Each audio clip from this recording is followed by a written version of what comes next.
Welcome to Automotive Insiders, the podcast that explores the trends and challenges shaping the auto industry. I'm your host, Jason Stein. Great to have you listening again on this platform. In this episode, we're joined by Jeffrey Richardson of Miller Canfield's corporate group, where he specializes in export controls, sanctions, customs, and foreign direct investment. Jeff takes us inside the fast-moving dynamics of global trade, from U.S.-China negotiations and the evolution of tariffs to the ripple effects on North American suppliers. He explains how the Trump-era tariff escalations have impacted purchasing managers, where talks stand today, and why both governments remain focused on economic stability despite political friction. We'll also discuss the role of USMCA in providing a framework for North American auto trade, as well as MEMA's advocacy on behalf of suppliers and what recent industry surveys reveal about compliance challenges and readiness. Most importantly, Jeff offers perspective on how business leaders can navigate an uncertain environment, as well as balance short-term pressures with long-term strategy. That conversation coming up right now on Automotive Insiders.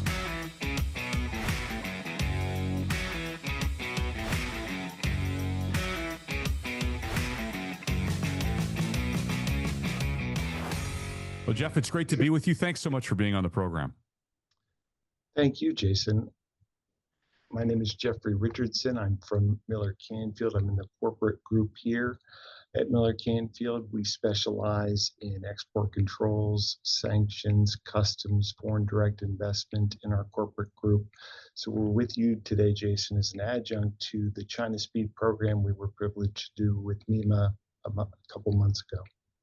And let's get into one of the other hot topics that, of course, is consuming everybody in every corner of the world these days, the current trade dynamics. Describe where we are in your mind on the U.S. and China in terms of negotiations and in terms of what's current status, and maybe let's discuss timelines. Sure. No, the Trump era tariffs started with a bang as to China, and they quickly proceeded last winter in a tit-for-tat raising of tariffs up to approximately 145% level. Both President Xi and President Trump obviously realized that that is non-functional for commerce, and they were able to back down the tariffs. Since the original tariffs, they've had 3 or 4 meetings, and each time they had an original meeting in Geneva, and they were able to reduce the tariffs and put out and extend a timeline for negotiation. Then they had a meeting in London. Again, they were able to reduce the tariffs and extend a meeting time before full implementation. Then recently in July, they hit another meeting. And finally, we get to August 8th, August 9th, and we have another extension until November.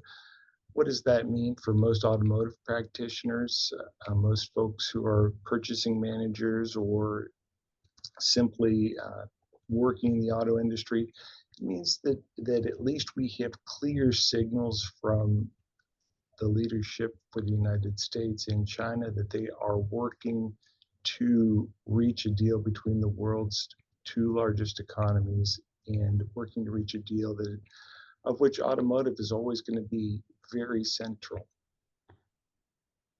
In and around that, Jeff, there are strategic goals. What is the U.S. aiming to address? Jason, that's a very good point, and it's a good point because it gets overlooked. And politics aside, when the reciprocal tariffs were announced, President Trump was in the Rose Garden, and he had in his hand a 400-page book that outlined what he wanted to do with the tariffs and what specific problems that the administration saw with specific countries. As to China, we've always had a trade imbalance. That is something that the administration is focused on. China has always been accused of certain unfair trade practices, specifically as to intellectual property protection. Obviously, we have national security concerns that exist with China, and those have existed for a long time, given that they are the communist country with a military power in the East.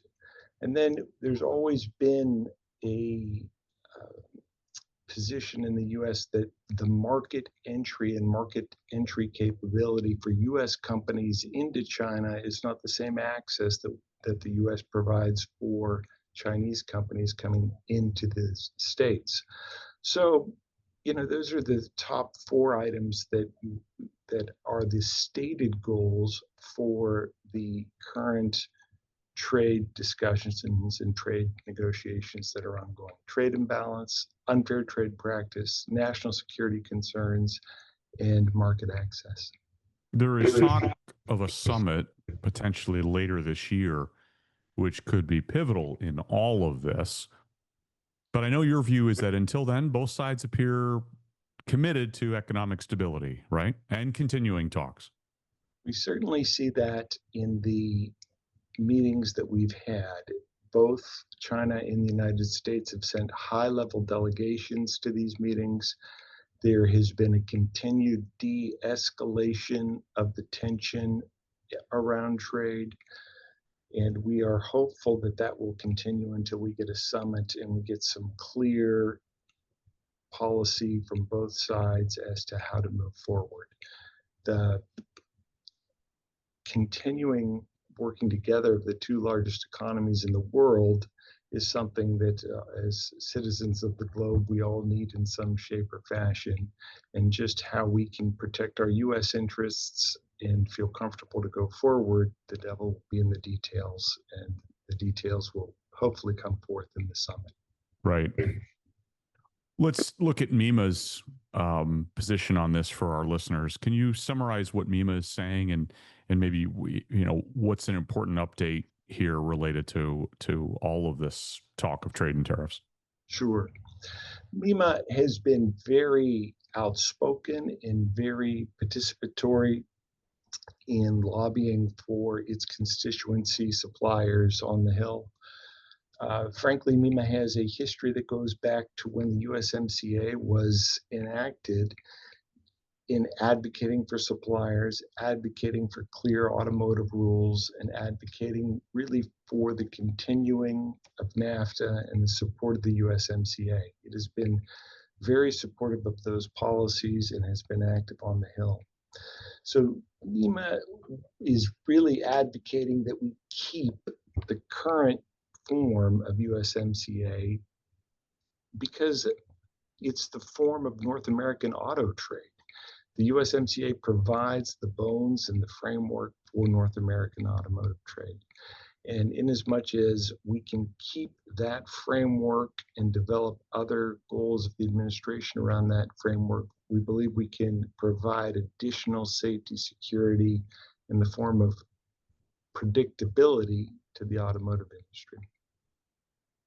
In your mind, what happens next, even related to USMCA negotiations?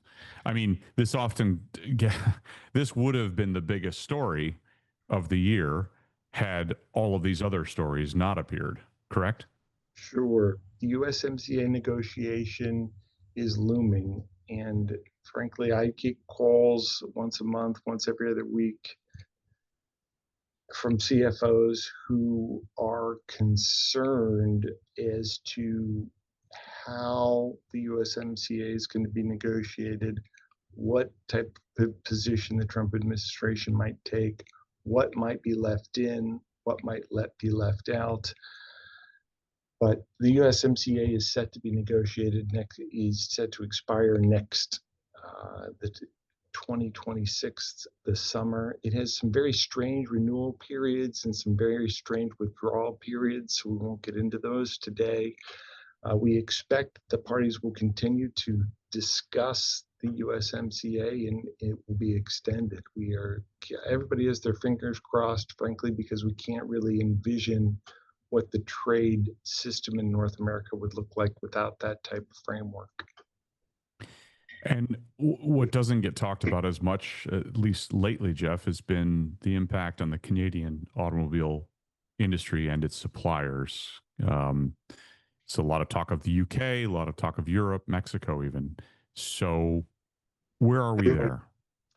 So with Canada, there certainly is a lot of pressure on Canada. They have been under the fentanyl national security tariffs since the start of these tariff programs. Canada does an enormous amount of manufacturing that is closely coupled with Detroit, closely coupled with the state of Michigan, both on a geographic proximity and on a advanced manufacturing conceptual level. We have been partners with Canada in making cars, aircraft, and other machined items for decades. So there have been some, I would say, olive branches to Canada.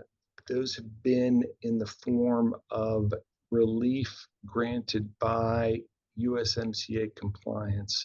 So in the current structure of the tariffs, there is certain relief granted if the product itself is and qualifies under USMCA. So some of those protections do provide for the blocking of certain tariffs that have been put in place. So the protections currently arise from USMCA, but there's a long way to go with the negotiations with Canada. Right, right. Finally, let's discuss the trade tariff survey and how much of an impact will be felt from substantial to moderate to mild. Where are we on the survey, and what were the results of the survey? Sure. MEMA did a survey at the beginning of the trade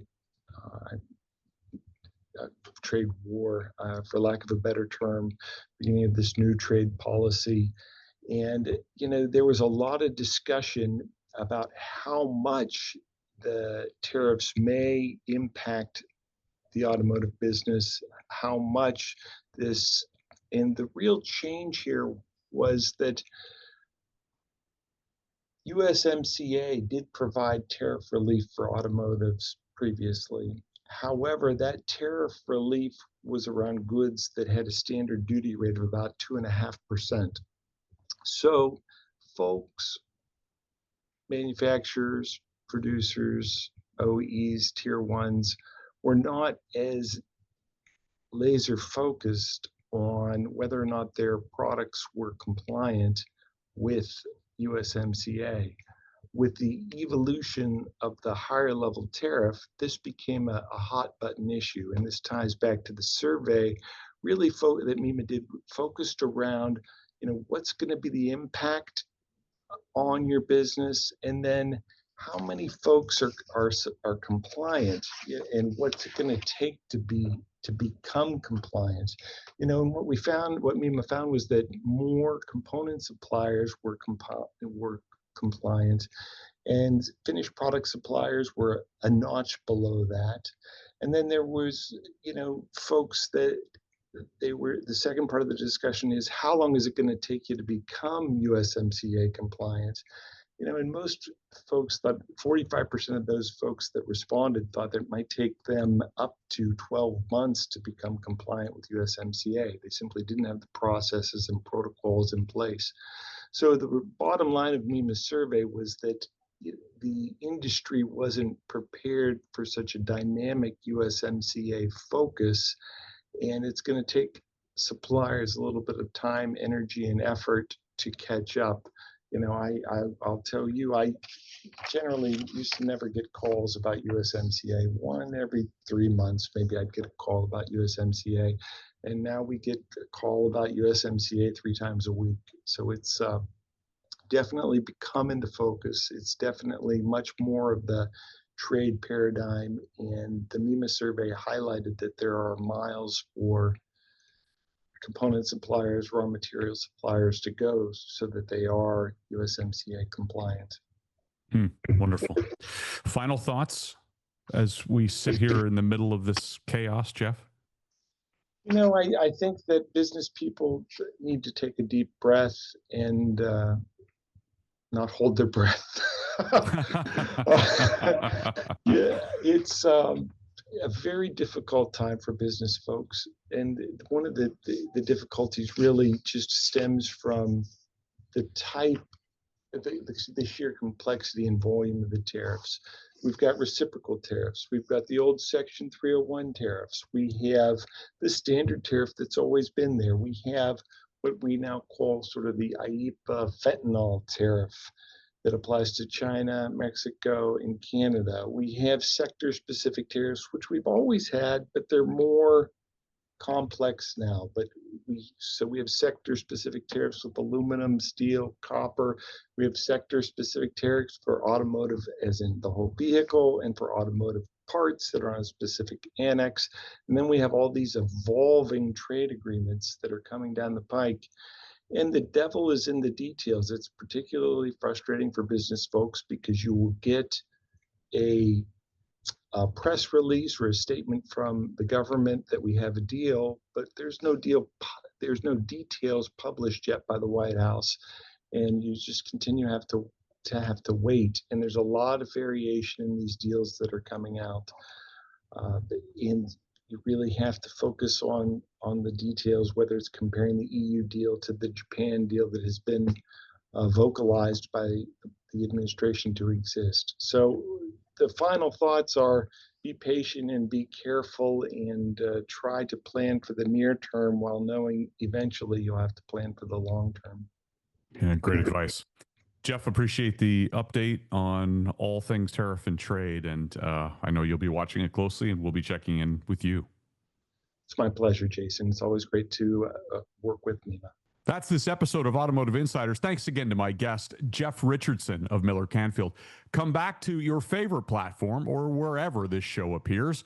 I'm your host, Jason Stein. Great to have you back listening again with us this week. We'll see you next time.